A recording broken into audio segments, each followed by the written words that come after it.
Hey everyone, I got about 24 minutes, or actually 23 minutes left on my lunch break, so I thought I'd talk about this. Like I talked about with how We the Geek podcast, going on 2 years at the end of next month, started dedicating a variety of episodes to the Disney Afternoon, in which they talked about each and every show that was part of that block throughout its history. One of the other shows they talked about was Talespin. Now, surprisingly, Talespin was one of the first ones they talked about, and it seemed they did a little bit more research with it than they did with Rescue Rangers or a few other of the shows they talked about. But, to me still, there were a few things that they missed out on, some things they didn't choose to mention or didn't kind of realize was part of the show. Now, again, they did some decent research. Don't get me wrong about that, but they also needed to do a little bit better. Now, again, don't get me wrong. This was a lot better with them researching Talespin than they did Rescue Rangers. I'll say that. But still, they missed a few things. And they didn't get quite all the details on said things. And as far as the characters go, they did take characters like Baloo, Louie, Shere Khan, and even a variety of Bagheeras, if you will, out of the Jungle Book, as well as some sayings and references as well. So, they did that, and it worked out pretty well. Now, the setting of the show obviously reflects, where they were going with it, the setting and the time period. The setting in the time period was between the 30s and the 40s. And the way you kind of realize that, that's the time period they have the characters in, is when you have most of the programming that they listen to, whether it's the news, whether it's, stylized serials, it's all done through the radio. So to me, it's pretty good. I mean, I like the fact that they went in this direction. And again, it's not the first time Disney has done shows with characters set in different time periods. Of course, you take a look at Gummy Bears, and when it first started, Gargoyles, in the first two episodes, and you kind of get the idea of where, the time period takes place, of where it all takes place. And the same with Talespin. Now, one of the things they said that Disney did with Talespin was something they had not done even with any other show like Rescue Rangers or those that came before or even after, and that is they took some chances. Why? Well, because obviously to them it seemed Talespin was not just targeted towards kids, which it was, but it was targeted towards a more older, more understanding, more mature audience. Basically a more older kid, more mature kid audience that would look at something like this and be like, okay, I get what's going on. And I have to admit, I do agree with them that Disney did take that chance by going into directions and going in areas with this show that they had not done before, if not ever. They definitely touched on a lot of subjects that you don't see any other show that they've done before or after touch upon. They mentioned the 2 episodes, well, at least one of the episodes that was temporarily banned for some time, called Lost Horizons.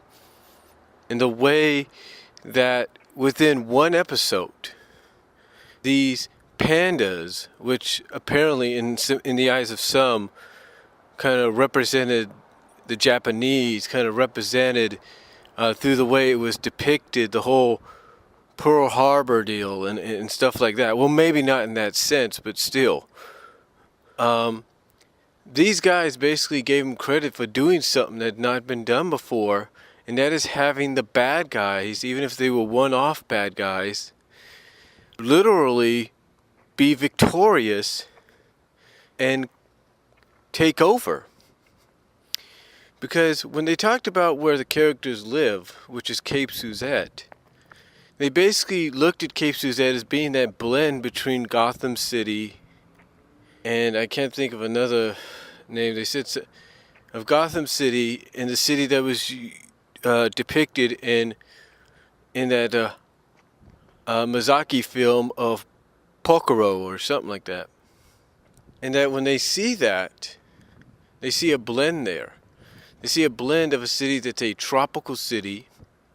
It's, because of the fact that it's a tropical city, it's basically a very protected, and it's a very business-driven city at times, that it's got to be protected.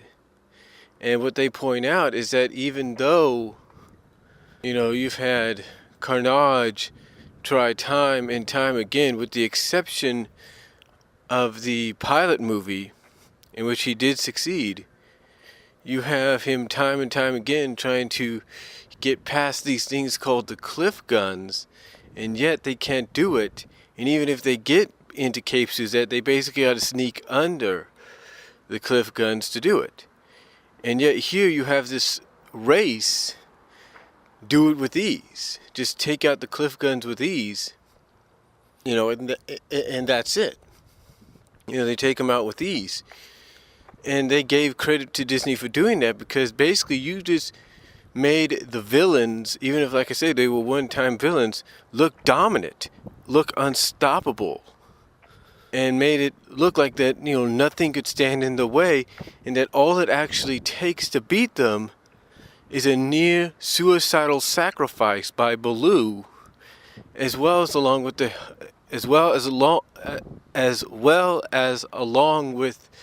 the help of his friends beforehand, which, one has to give credit to Disney for doing. So yeah, I admit Disney did take chances. You take a look at Flying Dupes, they took chances with that. And yeah, that episode was banned for a while, but now it's back on DVD.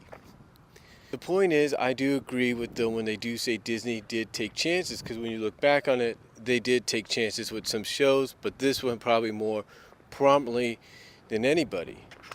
Because I remember when the show first came out and I looked at it, and to me it was like I was watching a 30-minute animated feature film, just the way the animation looked and just the way the stories were being told. I do agree that basically what they said is true. It was probably aimed for a more sophisticated, if not more mature, kid audience than what Gummy Bears, DuckTales, and Rescue Rangers were, targeted at beforehand. So that was pretty ballsy on Disney's part to do. Yeah, like I said, pretty ballsy on their part to do. Now, there were some things that they did misinterpret when they were describing certain characters and how certain characters, were in the show and what they meant to the show and what they meant to other characters. And one of them was Rebecca, or Becky. And when I listened to what they said about her, and they talked about probably one of the most, what I consider probably one of the most powerful, fantasy-like, dramatic, Rebecca-centered episodes that they had ever done in Talespin, Her Chance to Dream, which was an episode they were talking about, is one of those episodes, if not the episode that does that. And to basically back up what they said about this being aimed towards that more sophisticated, mature kid audience, here you have Rebecca falling in love and vice versa with this, captain, this ship captain, if you will, very sophisticated, very gentleman-like, very kind and understanding. But yet, what she doesn't know, and later Baloo and Louie find out, is the captain is a ghost. Yeah, he's a ghost. And the way it's recounted in the episode, and I remember because I've watched this episode before, he crashed his boat where Louie's bar and grill, if you will, is located at. Yeah. Basically, where Louie planted his business, the ship he turned into his business is the ship of the captain who Rebecca's fallen in love with, who's actually a ghost. Sounds confusing?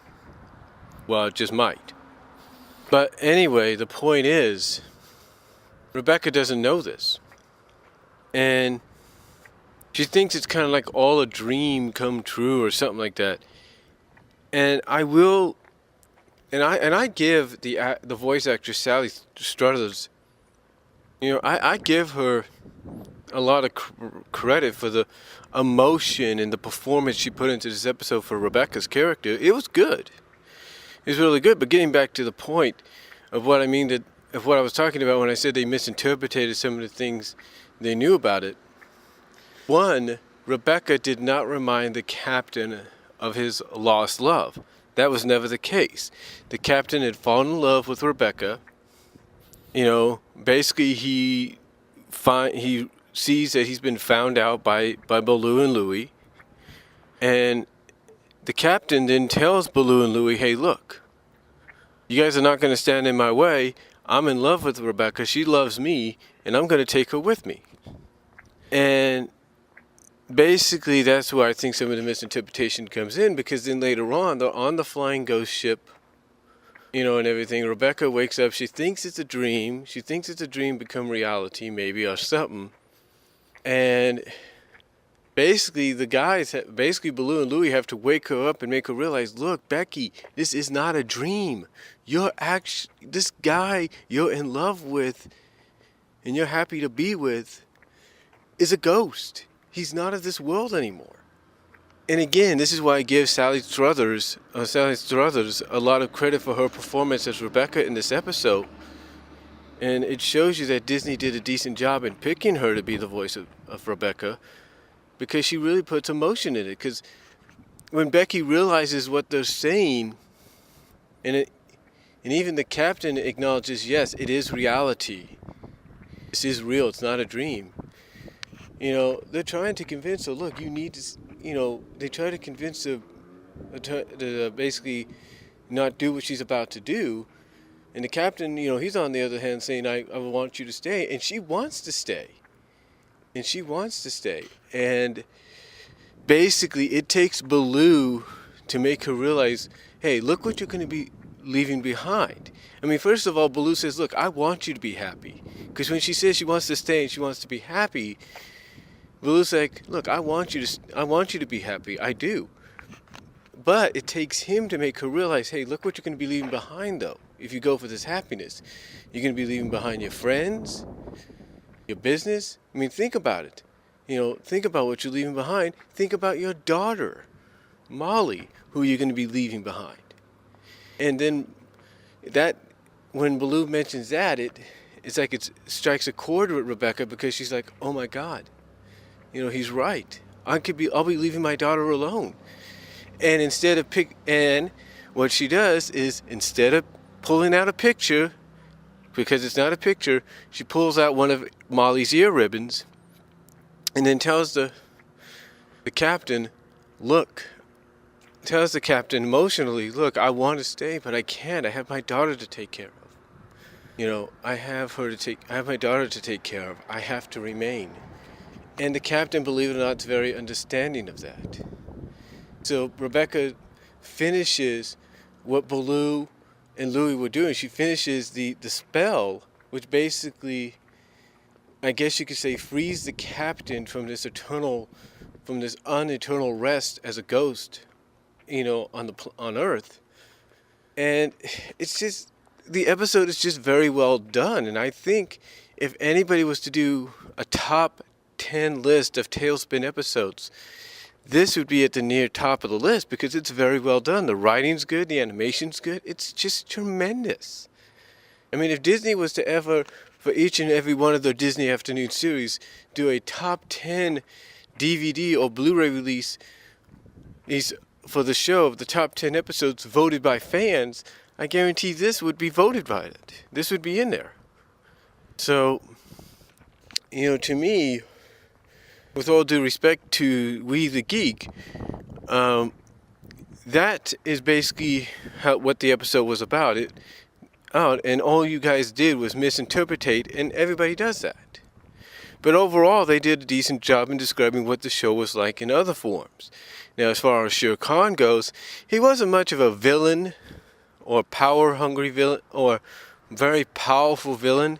He was more like a villainous anti-villain. Yeah, villainous anti-villain. Here's what I mean. He was villainous, but he also knew, like as they say, how to not break the law because it would come back on him. Yeah, he did sometimes villainous things, like he made a deal with Don Carnage to help raise the gas prices because of the oil being just, stolen and stuff. And just a brilliant portrayal that this guy, he'll do. Basically, he's about money, about making money, and no matter what it takes. But he's also someone that's like, hey, I'll help you out, but if I help you out, you can't tell anybody how I'm helping you.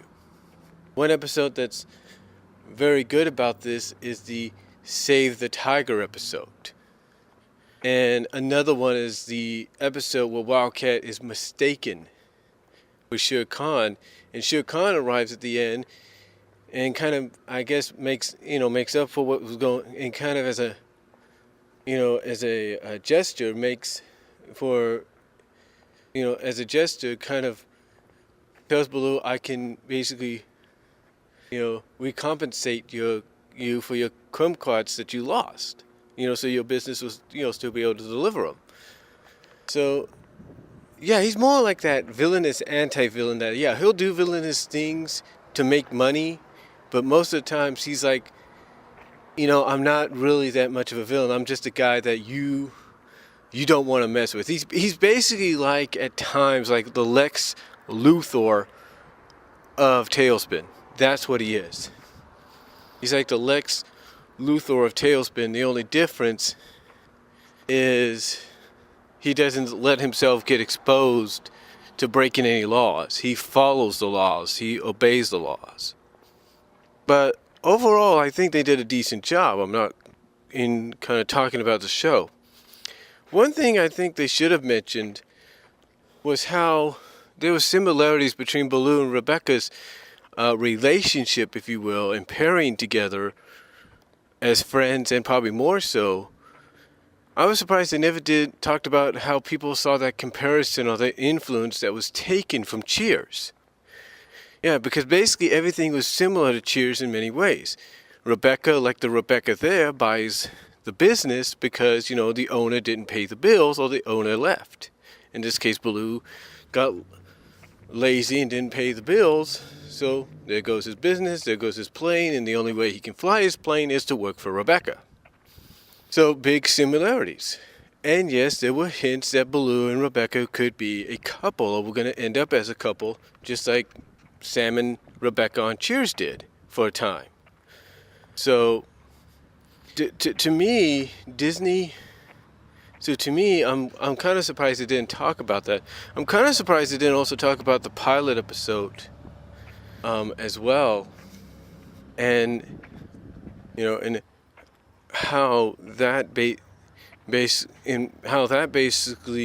was butchered in the eyes of fans, and you only ended up getting one song and not all the songs originally broadcast with the pilot movie, including the very popular Home Is Where the Heart Is.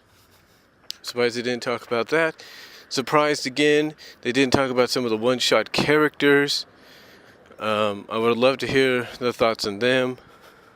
But I have to say overall, again, like I said, I think they did a decent job, better than what they did with Rescue Rangers when it came to researching the show. And, really, that's all I have to say. So, that's about it. and not much of a critical response like with rescue rangers, but more of a response and kind of an acknowledgement that they did miss out on some details. So until then, guys, I'm going to go back to work now.